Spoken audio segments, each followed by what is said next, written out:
ካብ 4 ክሳብ 4 ፈረቓን ወይ ከዓ ካብ 10 ክሳብ 10 ፈረቓን ናብ 1925 ሜትር ባንድ ከምኡውን ኣብ ናይል ሳትን ኣብ ፌስቡክን ካብ ዋሽንግተን ዲሲ ብቐጥታ ዝፍኖ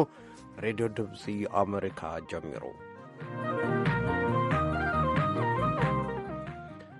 ዕለተ ሓሙስ እዩ ሎሚ 16 ናሓሰ 2011 ወይ ከዓ 22 ናሓሰ 2019 ብኣቆጻጽራ ኣውሮጳ ከመይ ኣምሲኹም ዜና ኢና ክነቕድም ድሕሪኡ በዓል ኣሸንዳ ኣብ ትግራይ መሃዛይነት ተማህሮ ትኩረቱ ዝገበረ ምርኢት ኣብ ኢትዮጵያ ዝብሉ ሪፖርታት ብቅደም ሰዓብ ክነቕርበልኩም ኢና ስሩዕ መደብና መደብ ጥዕና እዩ ምሳና ምሲዩ ምሳና ጽንሑ ዜና ክነቕድም ካብ ገብረ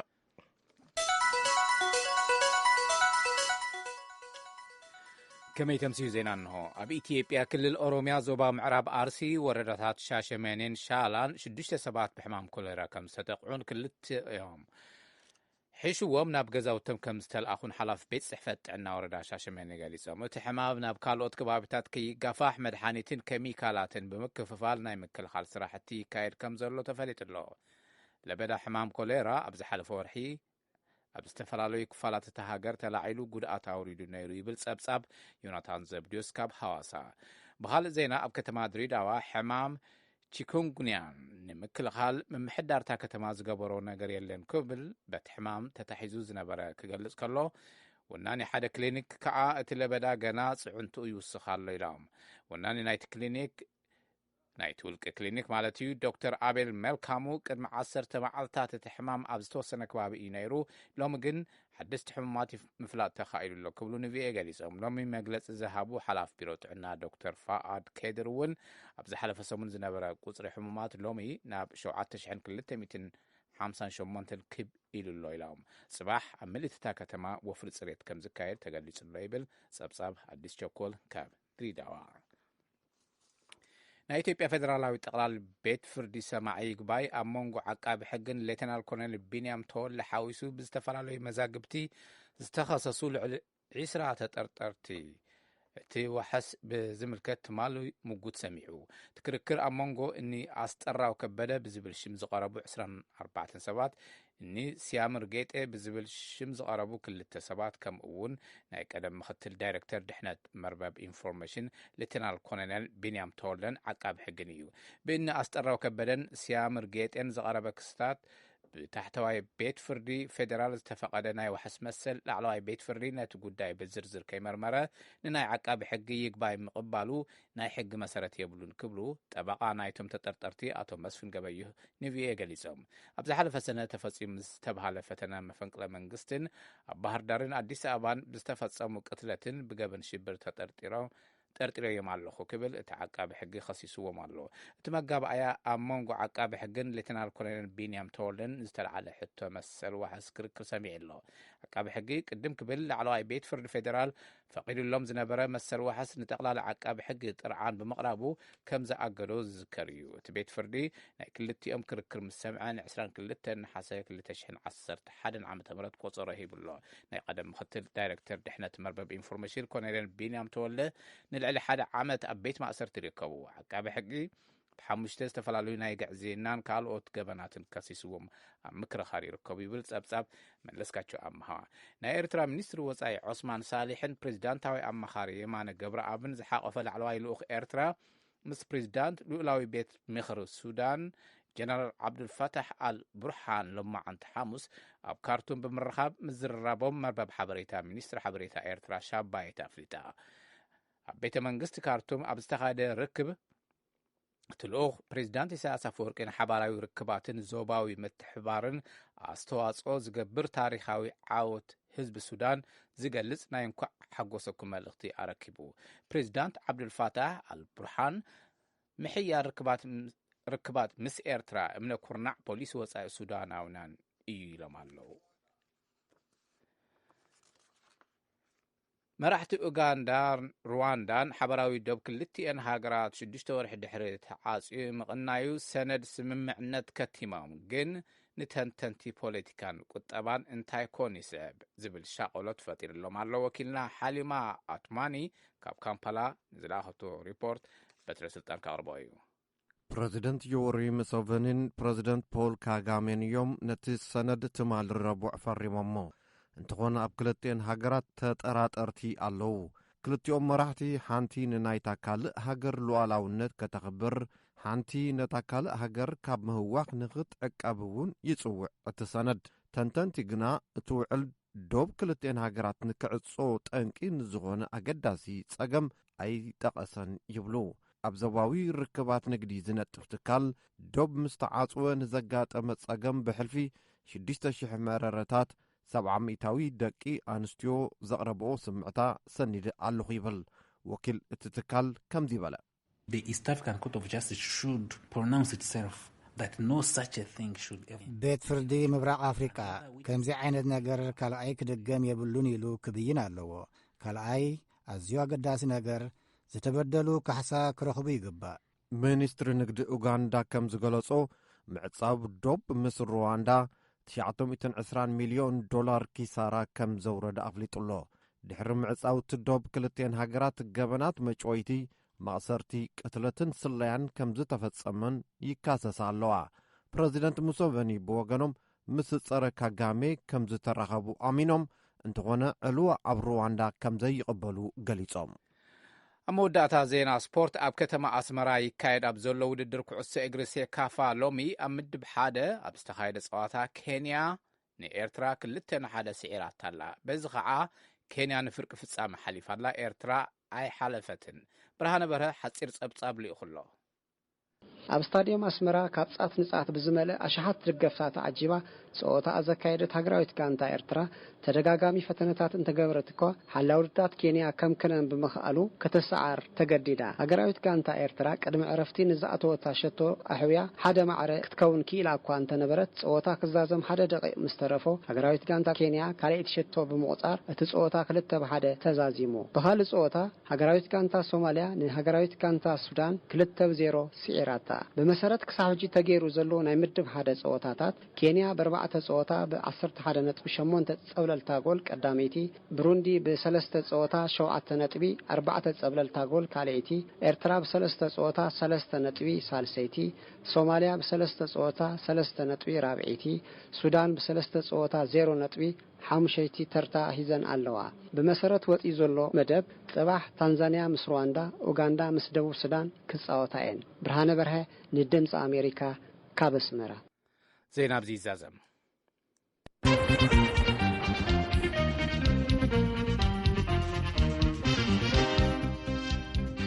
يقنيلنا قبر زي راديو دمص امريكا يو ناب ريبورتراتنا خنسقر ابتي اب اديس ابابا زتخايدن بيونايتد ستيتس جابان زتمولن نمعبال تكنولوجيكاوي فتحات زملكت وددر العلميت إثيوبياويان تساطيفهم نيروم إيباي تصفاي زلاخو تولد ولد قبريل سولف اي تي زبل ارستي زتوهبو وددريو بإنفورميشن تكنولوجي فتح رخب زبل ترقم عامي زجمري لوم زمن دما كالاي عامتيو بناي جابان اي سي جي لابس زبل محبرن بإمباسي نايت سيسن زكايديو لوم زبن كاب 15 كتماتات إثيوبيا زموصو 112 من اسياتي ساتفولو حدا خابኦም ወዲ 22 ጉርሜሳ ጎበና ጎረባብቱ ብልማዳዊ አተሐራረሳ ከሐርሱ እና ራአየ ከም ዝዓበየ ይገልጽ ገሩ መዛጋ ዲምባኔ ከናፍ ወር ኢንቨስተራ ከና ወጅኒሞ ከለቲ አገራት ወልኪዲን ከጅታኔ ሕብረተሰበይን ምሕጋዝ ለዝ ጀመርክዎ ምህዞ እዩ ድሕሪኡ ብዛዕባ ዝውድድር ዝሰምዐ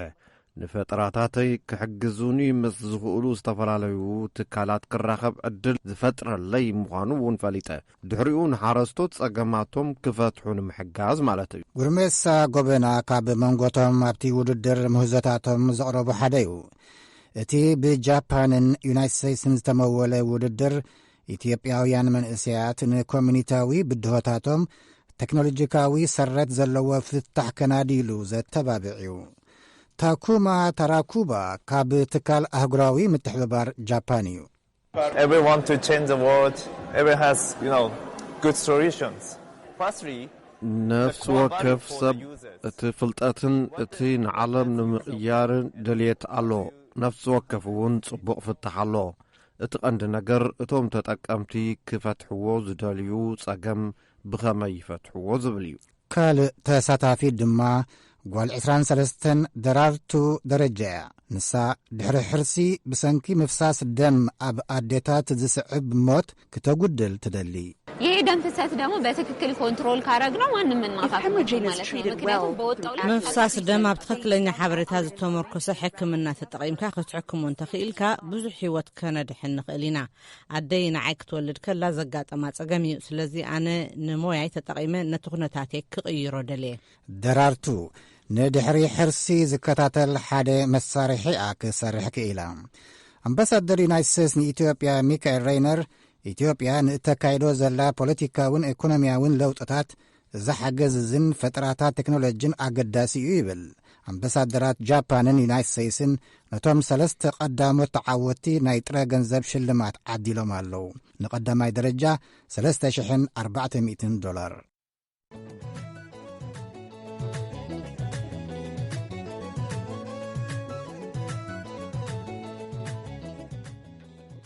እዛ ሙዚቃ ክንመለሳ ኢና በዓል ኣሸንዳ ኣብ ክልል ትግራይ ሎም ሓሙስ ተጀሚሩ እቲ ኣብ ከተማታት መቐለን ዓብዪ ዓድን ብፍሉይ ኣገባብ ዝተጀመረ እቲ በዓል ኣብ ኩሎም ከባብታት ትግራይ እውን ብተመሳሳሊ ኣገባብ ቀፂሉ ኣሎ ኣብ ከተማ መቐለ እቲ በዓል ኣብ ዝተጀመረሉ እዋን ፕረዚደንት ፌደራላዊ ዴሞክራሲያዊ ሪፐብሊክ ኢትዮጵያ ሳህለወርቅ ዘውዴን ምክትል ርእሰ ምምሕዳር ትግራይ ዶክተር ደብረጽዮን ገብረ ሚካኤልን ተረኺቦም ነይሮም ሙልጌታ ጽሓ በዓል ኣሸንዳ በብዓመቱ ኣብ ትግራይ ኣብ ዝበዝሕ ከባቢታት ካብ 16 ክሳብ 18 ነሓሰ ዝኽበር ኮይኑ ኣብ ኣክሱም ድማ ዓይንዋሪ ተባሂሉ 24 ነሓሰ ዝኽበር እቲ በዓል ለመዋንቲ እውን ኣብ ከተማ መቐለ ባሎኒ ተባሂሉ ዝፍለጥ ስታድየም ብባህላዊ መጋየፅታትን ኣልባሳትን ዝማዕረጋ ደቂ ኣሸንዳ ምኽባር ተጀሚሩሎም ኣብቲ በዓል ፕሬዚደንት ፌደራላዊት ዲሞክራሲያዊት ሪፐብሊክ ኢትዮጵያ ሳህለወርቅ ዘውዴ ምክትል ርእሰ ምምሕዳር ትግራይ ዶክተር ደብረጽዮን ገብረ ሚካኤል ሓዊሱ ላዕለዎት ሓለፍቲ ስራሕ መንግስቲ ተረኺቦም እዮም ፕሬዚደንት ሳህለወርቅ ኣብቲ መድረኽ ኣብ ዘስምዖ ዘረባ በዓል ኣሸንዳ ባህላዊ ትሕዝትኡ ብምሕላው ብድምቀትና ተብዓለ ኣብ ዝሕዚ እዋን ክበፅሕ ኣዋልድ ትግራይ ንዝገበርኦ ኣበርክቶ ምስጋና ይግብአን ኢለን ኢትዮጵያ ከም ኣሸንዳ ዝበሉ ብዙሓት ሃይማኖታውን ታሪኻውን ቅርስታት ዝወነነት እያ ዝበላ እተን ፕሬዚደንት እቶም ሃፍትታት ንሕብረተሰብ ዘለዎም ረብሓ ልዑል ከም ዝኾነ ድማ ኣገንዚበን እዞም በዓላት እዚኦም ድማ ናብ ረብሓ ክንቕይሮም ይግባእ ኢለን እነዚህ ሃብቶቻችንን ጠብቀንና እዞም ሃብትታትና ሓሊና ብኣግባቡ ተንከባኺብና ንመጻኢ ወለዶ እንተመሓላሊፍናዮም ኣብዚ ሕዚ እዋን ካብ ዝኾንዎ ንላዕሊ ናይ ኩርዓትና ናይ መንነትናን ናይ እቶትና ምንጭታት ከም ዝኾኑ ብምሉእ ልቢ ምዝራብ ይከኣል እየን ዝበላ ደቂ ኣንስትዮ ኣብ በዓል ኣሸንዳ 3 መዓልታት ብነጻነት ይጻወታየን ልዑል ክብሪ ድማ ይወሃበን ዝበላ እተን ፕሬዚደንት እዚ ድማ ዓመት ሙሉ ኢና ደቂ ኣንስትዮ ክነኽብረን ዝግብአና ኢለን በዓል ኣሸንዳ ልክዕ ከም በዓል መስቀል ፍቼ ጨንበላላ ስርዓት ገዳን ኣብ ዩኔስኮ ክምዝገብ ድማ ልዑል ተስፋ ከም ዘለውን ገሊጸን ምክትል ርእሰ ምምሕዳር ትግራይ ዶክተር ደብረጽዮን ገብረ ሚካኤል ብወገኖም በዓል ኣሸንዳ ንምኽባር ፕሬዚደንት ሳህለወርቅ ናብ ከተማ መቐለ ምምፀን ልዑል ምስጋና ኣለና ኢሎም በዓል ኣሸንዳ ኣብ ዩኔስኮ ንምዝጋብ ይግበር ዘሎ ጻዕሪ ንምዕዋት ድማ መንግስቲ ትግራይ ክሰርሕ ኢሎም በዓል ኣሸንዳ ህዝቢ ትግራይ ኣቆይ ካብ ቀረባ ድማ ኣማዕቢሉ ብድምቀት ኣማሪጉ ዘኽብሮ ዘሎ ሃይማኖታዊ ባህላውን ህዝባውን በዓልና እዩ ንዚ ተዛሚዱ ኣካል በዓል ኣሸንዳ ንምዃን ናብ ክልልና ዝመፅ ዘሎ ቁጥር ኣጋይሽን ገበነይትን ካብ ግዜ ናብ ግዜ እናሃበ ይመፅእ ኣሎ ብምዃኑ እውን በዓል ኣሸንዳ ቱሪዝም ትግራይ ኣብ ምምዋን ካብ ትሕዝ ዘሎ ብፅሒት ዝለዓለ እጃም ንክህልዎ ጻዕርታትና ዝያዳ ክጠናኸር ይግባእ በዓል ኣሸንዳ እንትነኽብር ድማ ጥቃዓት ደቂ ኣንስትዮ ኣብ ምክልኻል ጠመት ሂብና ክንሰርሕ ይግብአና ብምባል ተዛሪቦም መጥቃዕቲ ደቂ ኣንስትዮ ድማ ዘይነብሩን ዝኹነን ተግባር ኢሎም ኣብ ክልልና ዝረአ ዘሎ ጥቃዓት ደቂ ኣንስትዮ ብሕጊ ግቡእ ስግምቲ ክውሰድ እኳ ይግባእ እንተኾነ ንሕገ መንግስታዊ እምነታትናን መምርሒታትናን ዝሳባእ ድሕረ ተሃፋስባን ምስ ባህልናውን ዘይኸይድ ነውሪ ተሃፋስባን ተግባርን ብምዃኑ በዘጋጣሚ ኩሉና እንኩንኖ ስርዓት ክነትሕዞ ግቡእ ወፍሪ ንገብረሉ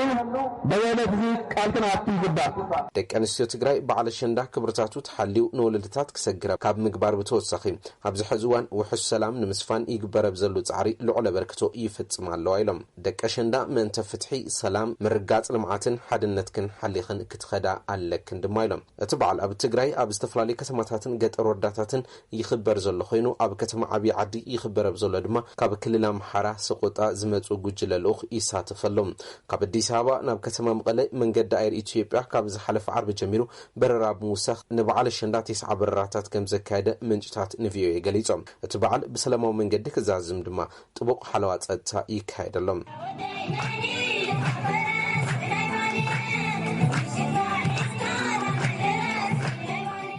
በዓል ኣሸንዳ ሻደይ ኣሸንድዬ ሶለል ጠሚቱ ድማ ናይ እንኳ ዓብጽሕኩም መልእኽቲ ቀዳማ ሚኒስትር ዶክተር አብይ አሕመድ ኣመሓላሊፎም ኣብ ሃገርና ደቂ ኣንስትዮ ናብ ኣደባባይ ክወጻ ኣበርክቶ ካብ ዝነበሮም በዓላት ሓደ እዚ በዓል ኢሎም ኣደባባይ ብደቂ ተባዕትዮ ጥራሕ ተታሒዞም ኣብ ዝነበረሉ እዋን ኣሸንዳ ሻደይ ኣሸንድዬ ሶለል ዝኣመሰሉ በዓላት ምንባሮም ኣብ በረኻ ከም ዝተረኸበ ዝሑል ፍልፍል ማይ ዝቁጸር ኢሎም ኣብ መልእኽቶም ደቂ ኣንስትዮ ኣብ ግጥምታተን ዜማአንን ሳዕስዒተን ሓሳብን ባህልንን ድሌተንን ክገልጽ ኣብ ምግባር ዘይትካእ ግደ ኣበርኪተን ኢሎም ኣብ እዋን ሓጎስ ጥራሕ ዘይኮነ ኣብ ጸጋም እዋናትን እናተኸበረ ዝመጸ በዓል ኢሎም ኣብ መልእኽቶም ኣሓት ደቂ ኣንስትዮ ብዙሕ ሰብኣዊ ጥሕሰት ኣብ ዘለዎ ተኸቢበን እንቅፋት እናጋጠመን ጽዕንቶ እናበጽሐን እውን ተስፋ ምቁራጽ ዝበሃል ግና ኣይነኽእንን ድማ ኢሎም ብመሰረት እዚ ድማ ዘጋጥምና ጸገማት ብምፍታሕ ልክዕ ከምተን ጉራዙ ምዕባለና ነረጋግጽ ክብሉ መልእኽቶም ኣመሓላሊፎም ዶክተር አብይ አሕመድ በዓል ኣሸንዳ ክሳብ ድሕሪ ጽባሕ ድማ ክቕጽል ኣንስትዮ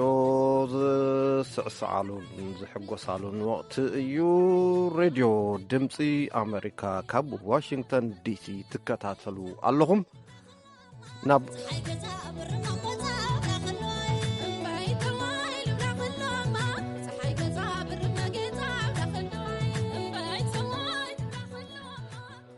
ንቅጽል መደብ ጥዕና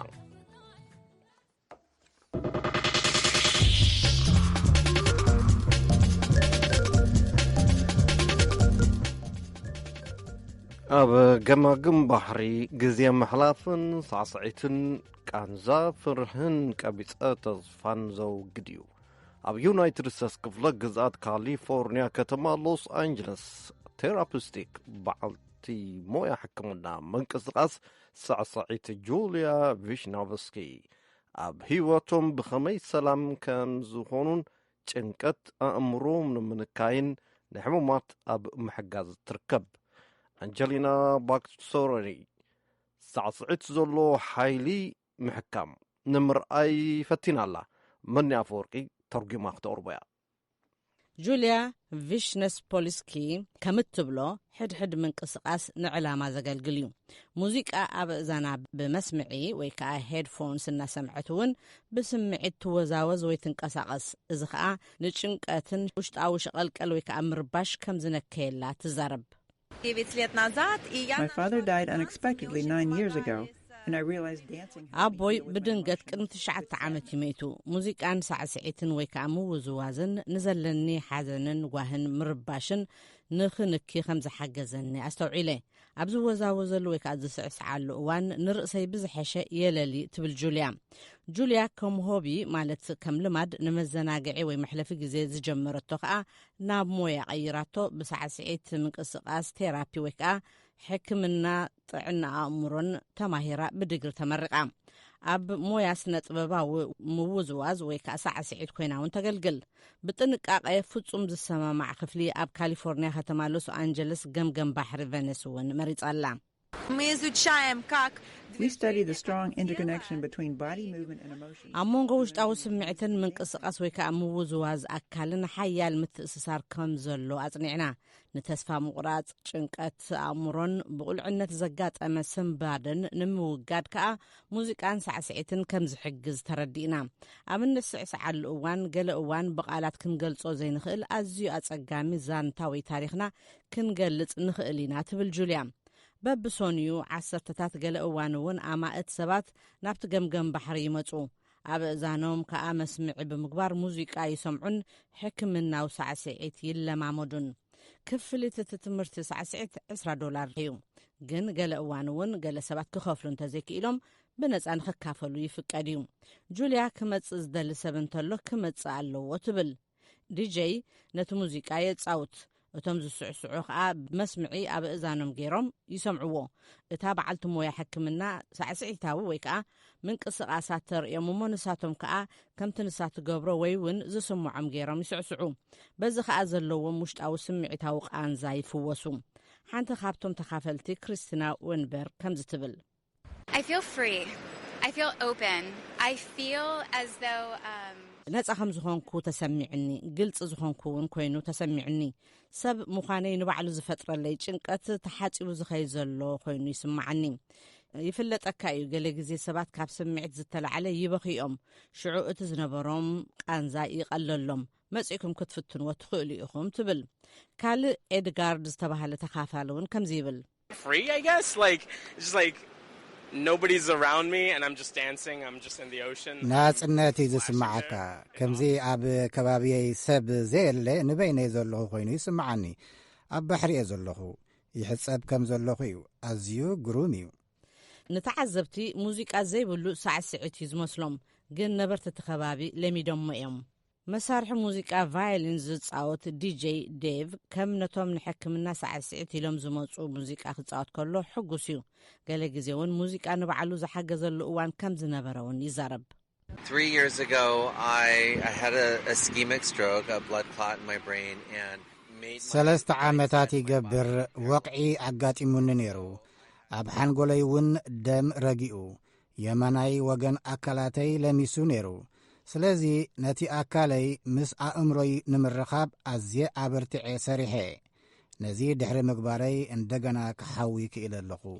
ጁልያ ኣብ ሓገዝ ዘድልዮም ሰባት ዝነብሩሉ እውን እናኸደት ሕክምናዊ ሙዚቃ ወይ ከዓ ሳዕስዒት ትምህርቲ ትህብ እያ። ብዕድመ ዝደፍኡን ጽምዋ ዘጥቅዖምን ዓበይቲ እውን በዚ ሕክምና ሳዕስዒት ገይራ ትሕግዞም። Dancing is not just for weddings.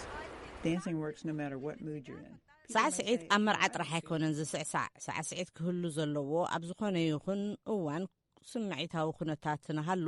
ሳዕስዒት ወይ ምውዝዋዝ ይሰርሕ እዩ። ሰባት ሳዕስዕ ኣይብለንን ይብሉ ይኾኑ፣ ግን ብርግጽ ክትስዕስዒ ዘለካ ትብል ጁልያ። ሳዕስዒትን ሙዚቃን ንውሽጣዊ ስምዒታውን ቃንዛ ቁስሊ ኣእምሮን ይሕክም፣ እዚ ከዓ ኣብ ኣካላዊ ጥዕና ይንጸባረቕ ትብል ጁልያ።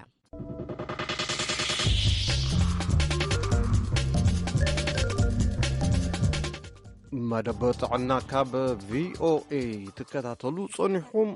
ናብ ርእይቶኹም።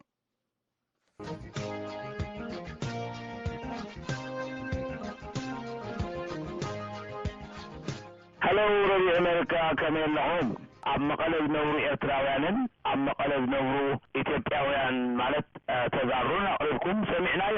ከይገረመኒ ኣይተረፈን። መጀመርያ ብመንግስታት ደኣ እምበር ብውልቀ ሰባት ዝመፅእ ሰላም ርኢናም ሰሚዕናውን ኣይንፈልጥን።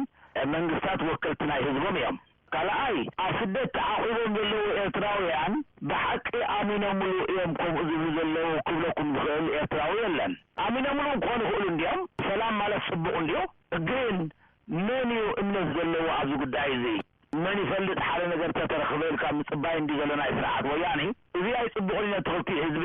እቲ ጸገም ንኽልቲኡ ህዝቢ ደኣ እምበር ንህዝቢ ትግራይ ጥራሕ ኣይኮነን። ኣብ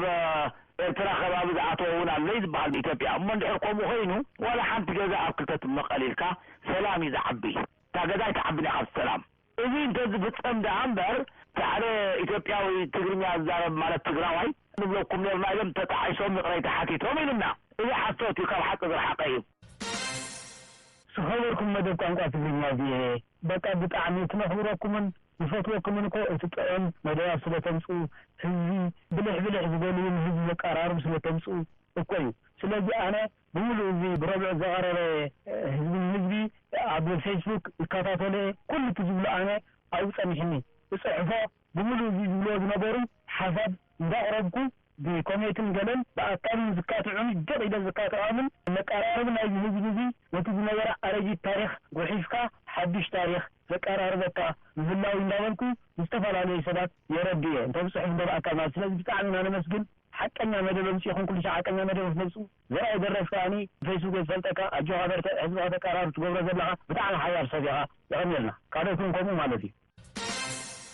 هذا دمس أمريكا تقرينيا خفلتين كان مغلا أنا فسها خلته تجاري سوالو إتباعي فهم شو يندلوكو إذن تاريخهم أسمرا ناي سبورت مستفتات كايدالوا أكلتين إنكسامني تقدر تقدر عن مغالين أسمراني مغالين كاملين جارخوا نقري بالله كاتو أسمرا مستفر المجلس متعدي سابع شجورو هزاي ويان حبل التجراي إذا درجتي كسعز اللقاء إيرتران التجراي من مرتاح من سايكلين على دسايا خيرنا إيرتران تجراي بشكل دفوت ويانا مقالة حديث تشكا تانس نقرات من نقري لكن مقالة تسوسوكا تجاري وينتي أندر ناي إيرترا تجينا تجارا إيرترا ويلا نفس السبب خلص سوادي هون اسمراني كموشي مقالة ترى شون كونفيرنس تراحي أنا ليت مسلم مكاي واشنطن دي سي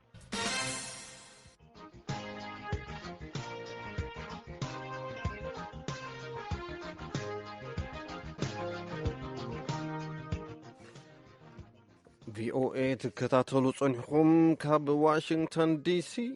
ኣብዚ መደብዚ ርእቶ ብምልኣኽ ማለት እዩ ዝተሳተፍኩም ኣዝና ነመስግነኩም ንኻልኦት ቁፅሪ ቴሌፎንና ለኣኹልና ብሓልፊ ካብ መኪናኹም ድዩ ካብ ዝደለኹምዎ ከባቢ ኮንኩም ክትሰምዑ እንተደሊኹም 360 398 4233 ወይ ከዓ 605-781-9736 ተጠቒምኩም ክትሰምዑና ትኽእሉ ኢኹም እሞ ክንሰናበተኩም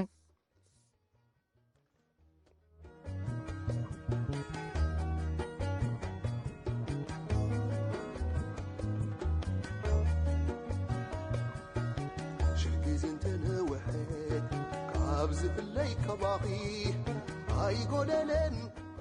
ኣይጎደለን ብዝብል ናይ ኣብርሃም ኣፈወርቂ ደርፊ ክንሰናበተኩም ድሓን ሕደሩ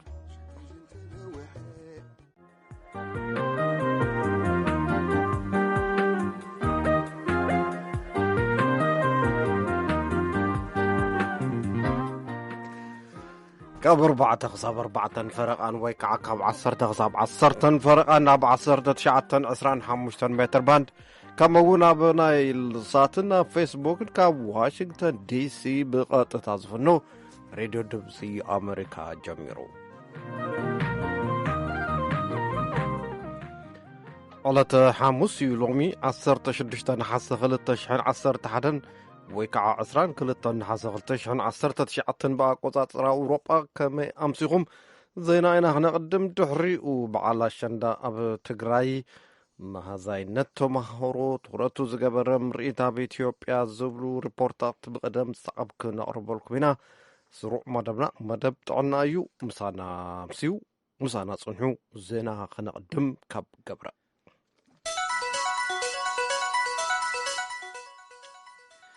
كمي تمسيو زينا انه اب اثيوبيا كل الاوروميا زوبا معراب ارسي وردتات شاشمانين شالان 6 سبات بحمام كوليرا كم ستقعون كلت يوم حيشوهم ناب غزاوتم كم ستلأخون حلاف بيت صحفت عنا وردا شاشماني غاليصم وتحمام ناب كالوت كبابتات كي غفاح مدحانيتين كيميكالاتن بمكففال ناي مكل خال صراحتي كايد كم زلو تفليت له لبدا حمام كوليرا ابز حلف ورحي ኣብ ዝተፈላለዩ ክፋላት እታ ሃገር ተላዒሉ ጉድኣት ኣውሪዱ ነይሩ ይብል ጸብጻብ ዮናታን ዘብድዮስ ካብ ሐዋሳ